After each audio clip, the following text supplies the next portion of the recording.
10 अक्टूबर सन 680 ईस्वी यानी कि 10 मुहर्रम 61 हिजरी, ये वो दिन है जब करबला का दर्दनाक वाक़या पेश आया। रसूल अल्लाह सल्लल्लाहु अलैहि वसल्लम के नवासे इमाम हुसैन को उनके 72 साथियों के साथ शहीद कर दिया गया। लेकिन आखिरकार क्यों ये करबला की जंग लड़ी गई थी, आइए आज की शानदार वीडियो में जानते हैं। इमाम हुसैन वो शख्सियत है जिनकी दास्तान आगे आने वाले नस्लों को सुनाई जाएंगी, क्योंकि शख्सियत ही इतनी अजीम है जो आज के लाखों लोगों के दिलों में शहादत को गले लगाने का जज्बा पैदा करती है। इमाम हुसैन और उनके 72 सिपाहियों ने बड़ी बहादुरी के साथ हज़ारों का मुकाबला किया था। दोस्तों, हज़रत हुसैन रज़ी अल्लाह तआला अन्हु की पैदाइश अरब के शहर मदीने में सन 626 ईस्वी को हुई थी और हज़रत हुसैन रज़ी अल्लाह तआला अन्हु का ताल्लुक़ हमारे नबी के ख़ानदान से था। दोस्तों, हज़रत हुसैन रज़ी अल्लाह तआला अन्हु रिश्ते में रसूल अल्लाह के नवासे लगते थे और जाहिर सी बात है, जब हज़रत हुसैन रज़ी अल्लाह तआला अन्हु का ताल्लुक़ इतने अजीम घराने से था तो आप हक़ और इंसाफ के लिए हमेशा खड़े रहते थे। आप एक बहुत ही ज़्यादा नेक शख्स थे। आपने अपनी सारी दौलत ज़रूरतमंदों के लिए दान कर दी। साल 632 ईस्वी में रसूल अल्लाह सल्लल्लाहु अलैहि वसल्लम इस दुनिया से पर्दा कर गए और इस वक्त हज़रत हुसैन की उम्र ज़्यादा नहीं थी। जब हज़रत अली को खलीफा बनाया गया तो उस वक्त सिविल वॉर हुई थी, जो कि हज़रत हसन और हज़रत हुसैन के वालिद हज़रत अली और यजीद के वालिद हज़रत मुआविया के बीच हुई थी। और बाद में जब हज़रत अली को मस्जिद में नमाज की हालत में शहीद कर दिया गया तो शाम में हज़रत मुआविया ने खुद को खलीफा बना लिया। हज़रत अली के बाद मुसलमानों ने अपना खलीफा हज़रत हसन को चुना था, लेकिन मुसलमानों के बीच कोई और खून खराबा ना हो, इसलिए इमाम हसन ने खिलाफत को ठुकरा दिया और हज़रत मुआविया के नाम कर दी। हज़रत मुआविया के वफ़ात के बाद उनके बेटे यजीद ने जैसे तैसे कर खिलाफत को अपने हाथ में ले लिया और लोगों से बैत लेने लगा, लेकिन इमाम हुसैन ने यजीद की बैत को इनकार कर दिया। उस वक्त इमाम हुसैन का मकाम आलम इस्लाम में बहुत ऊंचा हुआ करता था। हज़रत हुसैन नहीं चाहते थे कि मक्का जैसी पाक जगह पर कोई खून खराबा हो। और फिर इमाम हुसैन मदीना से मक्का की तरफ तशरीफ़ ले आए और कूफा, जो कि आज के इराक देश में मौजूद है, वहाँ से इमाम हुसैन को कई सारे खत आने लगे कि वो इमाम हुसैन की मदद चाहते हैं यजीद के खिलाफ खड़े होने के लिए। इमाम हुसैन नहीं चाहते थे कि मक्का जैसी पाक जगह पर कोई खून खराबा हो, इसलिए वो मक्का से चले गए। दोस्तों, जब यजीद खलीफा बना था तो पूरी मुस्लिम दुनिया में हड़कंप सा मच गया था, क्योंकि यजीद खिलाफत के लायक ही नहीं था। वो हर वो काम किया करता था जो कि इस्लामिक कानून के खिलाफ है, इसलिए इमाम हुसैन ने यजीद की मुखालिफत की थी। दोस्तों, हज़रत अली के वक्त में खिलाफत की राजधानी कूफा हुआ करती थी और कई सारे हज़रत अली के मानने वाले कूफा में रहा करते थे। और जब इमाम हुसैन को कूफा वालों की तरफ से खत मिलने लगे कि वो यजीद की मुखालिफत करना चाहते हैं और इमाम हुसैन की मदद चाहते हैं, तो इमाम हुसैन ने कूफा का जायज़ा लेने के लिए मुस्लिम बिन अकील को भेज दिया और उनसे कहा कि वो कूफा में जाकर पता करे कि कूफा के हालात कैसे हैं। जब मुस्लिम बिन अकील कूफा पहुंचे तो उन्होंने देखा कि लोग सच में हज़रत हुसैन की बैत करना चाहते हैं, तो उन्होंने हज़रत हुसैन की तरफ ये खत रवाना कर दिया कि वो फ़ौरन बिना वक्त बर्बाद किए कूफा की तरफ रवाना हो जाए।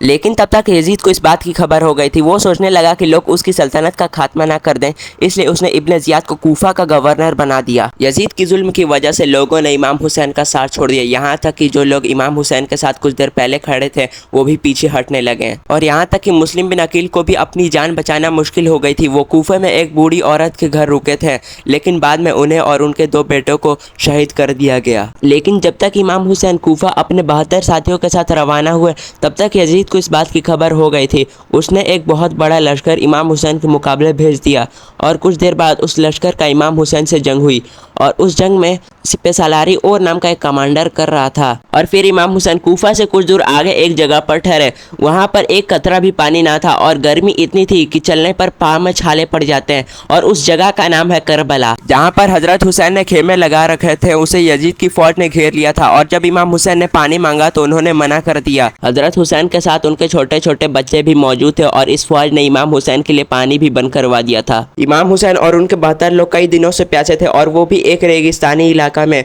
जहाँ पर गर्मी अपने शबाब पर था।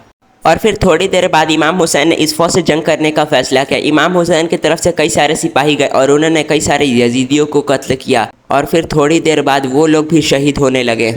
हज़रत कासिम बिन हसन इमाम हसन के बेटे थे और इमाम हुसैन के साथ आपने करबला की जंग में शिरकत करी थी। जब हज़रत कासिम बिन हसन मैदान जंग में जाने लगे तो उनको इमाम हुसैन ने रोक लिया और कहने लगे कि ए कासिम, तुम मेरे भतीजे हो और मेरे भाई की निशानी हो, मैं तुम्हें नहीं जाने दे सकता। तो हज़रत कासिम बिन हसन ने एक तावीज़ खोल कर दिया और कहा कि चाचा जान, मेरे वालिद ने मुझे तावीज़ दिया था और कहा था कि अगर कभी मुश्किल वक्त आए तो इसे खोल कर देखना, और आज जब मुश्किल वक्त आया है तो मैंने इसे खोल कर देखा। इसमें लिखा है कि ए कासिम, अगर कभी हुसैन पर कड़ा वक्त आए तो आगे آگے رہنا، میرے بھائی کو کبھی بھی میری محسوس نہ ہونے دینا۔ امام حسین نے حضرت قاسم بن حسن کو جنگ میں جانے کی اجازت دے دی اور اس وقت حضرت قاسم کی عمر محض 16 سال تھی۔ حضرت قاسم نے درجنوں دشمنوں کو جہنم واصل کیا۔ یہ دیکھ کر یزید کا کمانڈر گھبرا گیا تو عمر بن سعد کہنے لگا کہ اگر میدان میں اکیلے جاؤ گے تو کبھی بھی قاسم کا مقابلہ نہیں کر سکتے، کیونکہ میدان میں حضرت علی کا پوتا ہے۔ سبھی نے آپ کے اوپر ایک ساتھ تیر چلائے، ایک تیر آپ کے گردن پر لگا اور آپ گھوڑے سے نیچے گر گئے اور حضرت قاسم بن حسن نے شہادت کو نصیب کیا۔ جب حضرت علی کے بہادر بیٹے حضرت عباس نے اپنے بھتیجوں کو پیاس کو دیکھا تو ان سے رہا نہ گیا، انہوں نے مشکزہ اٹھایا اور دریا کی طرف چل پڑے۔ اور جب یزیدیوں نے دیکھا کہ عباس آئے ہیں جنگ کرنے کے لیے تو ان میں کوہرام سمجھ گیا، کسی میں بھی اتنی ہمت نہ تھی کہ وہ حضرت عباس کا مقابلہ کر سکے۔ دوستو، حضرت عباس نے میدان جنگ میں امام حسین کا جھنڈا تھاما تھا، اسی لیے انہیں علمدار کہا جاتا ہے۔ حضرت عباس نے کئی سارے یزیدیوں کو قتل کیا، یہاں تک کہ آپ نے یزیدیوں کے لشکر کے بیچ میں سے جا کر اکیلے پانی کو ہاتھ میں لیا اور ہاتھ میں لیتے ہی آپ نے چھوڑ دیا اور کہا، حسین ہی نہ ہو تو پھر زندگی کس کام کی۔ اور جب حضرت عباس پانی کو مشکزے میں بھر کر جانے لگے تو وہاں پر یزیدی کھڑے تھے، انہوں نے حضرت عباس کو شہید کرنے کا منصوبہ بنا لیا۔ ایک ساتھ کئی تیر حضرت عباس کے اوپر چلائے گئے اور اس میں سے ایک تیر مشکزے پر لگ گیا اور مشکزہ پھوٹ گیا۔ حضرت عباس کا ہاتھ دھوکے سے شہید کر دیا گیا اور ان کا دوسرا ہاتھ بھی دھوکے سے شہید کر دیا گیا اور حضرت عباس نے شہادت کو نصیب کیا۔ اس جنگ میں امام حسین نے اپنے بھائی کو کھویا، اپنے بیٹوں کو کھویا، اپنے بھتیجوں کو کھویا۔ حضرت حسین کے بیٹے حضرت علی اصغر صرف 6 مہینے کے تھے جب انہیں شہید کیا گیا۔ امام حسین نے ان کو اپنے سینے سے لگا کر یزیدیوں کے پاس گئے اور یزیدیوں سے پانی کی درخواست کی، کسی بھی یزیدی نے پانی نہ دیا۔ امام حسین نے فرمایا کہ یہ جنگ تمہاری اور مجھ سے ہے، اس بچے سے نہیں ہے، اس بچے کو تھوڑا سا پانی دے دو۔ اتنے میں ایک یزیدی سامنے آیا جس کا نام ہرملہ تھا، اس نے 3 نیزوں والا تیر حضرت علی اصغر کے گردن پر چلایا، وہ تیر حضرت علی اصغر کے گردن پر جا لگا اور حضرت علی اصغر نے اپنے والد کے گود میں شہادت نصیب کی۔ حضرت حسین کے سارے سپاہی شہید ہو گئے تھے سوائے خاتونوں کے، کوئی بھی باقی نہ تھا۔ اس کے بعد امام حسین نے خود جنگ میں جانے کا فیصلہ لے لیا اور پھر وہ اپنے گھوڑے پر سوار ہوئے اور تلوار لہراتے ہوئے دشمنوں کے لشکر کے بیچ میں سے جا کر کئی سارے دشمنوں کا مقابلہ کیا اور انہیں قتل کیا۔ حضرت حسین کا مقابلہ کر پانا یزیدیوں کے بس میں نہ تھا، جبکہ امام حسین تنہا تھے اور یزیدی تو انگنت تھے، اور اس کی سب سے بڑی وجہ یہ تھی کہ آپ مولا علی رضی اللہ تعالیٰ عنہ کے بیٹے تھے۔ سیاد نے دیکھا کہ یہ حسین ہے اور ان کا مقابلہ کرنا ناممکن ہے تو اس نے ساری یزیدیوں کو حکم دے دیا کہ وہ ایک ساتھ حملہ کریں۔ سارے یزیدیوں نے ایک ساتھ حملہ کیا لیکن وہ اس میں ناکامیاب رہے۔ ظالم تعداد میں کتنے بھی ہوں لیکن وہ حق اور سچ کے سامنے نہیں ٹک سکتے۔ دوستو، امام حسین جنگ کر رہے تھے کہ تبھی انہوں نے دیکھا کہ عصر کی نماز کا وقت شروع ہو گیا ہے اور انہوں نے جنگ کے بیچ میں ہی نماز پڑھنے کا فیصلہ لے لیا اور یزیدیوں کو وہ موقع مل گیا جس کا اس کو بے صبری سے انتظار تھا۔ اور جب امام حسین نماز میں سجدے کی حالت میں گئے تو اس کا فائدہ اٹھا کر یزیدیوں نے آپ کو شہید کر دیا۔ دوستو، اس کربلا کی جنگ کے بعد یزیدیوں نے امام حسین اور ان کے ساتھیوں کا سر اپنے نیزوں پر باندھ کر بلند کر لیا اور پھر اس کے بعد یزیدی خیمے کی طرف بڑھے اور خیمے میں حضرت زینب اور حضرت ام کلثوم موجود تھی اور یہ دونوں حضرت حسین کی بہنیں یعنی کہ اللہ کی رسول کی نواسیہ تھیں، اور حضرت زین العابدین یہ امام حسین کے آخری بیٹے تھے۔ اور اس کے بعد ان لوگوں کو کوفے سے ہوتے ہوئے دمشق لے جایا گیا اور سفر میں کئی سارے بچوں نے اپنی جان گنوا دی۔ پورے شہر کو سجایا جا رہا تھا کہ دیکھو ہم نے جنگ فتح کر لیا ہے، ارے کہاں ہے تمہاری فتح؟ 14 ستیاں بیت گئی ہیں لیکن آج بھی کربلا پر حسین ابن علی کا ہی جھنڈا لہرا رہا ہے۔ جب امام حسین کو شہید کر دیا گیا تو یزیدی کہہ رہے تھے فتح مبین، یعنی کہ ہم نے جنگ کو فتح کر لیا، ارے کہاں ہے تمہاری فتح؟ 14 ستیاں بیت گئی ہیں لیکن آج بھی کربلا پر یا حسین کا جھنڈا لہرا رہا ہے۔ اور آج کربلا امام حسین کے نام سے جانی جاتی ہے، اور جب ہمارے ہونٹوں پر نام حسین کا آتا ہے تو ہمارا قد اونچا ہو جاتا ہے، ہمارا سر فخر سے بلند ہو جاتا ہے۔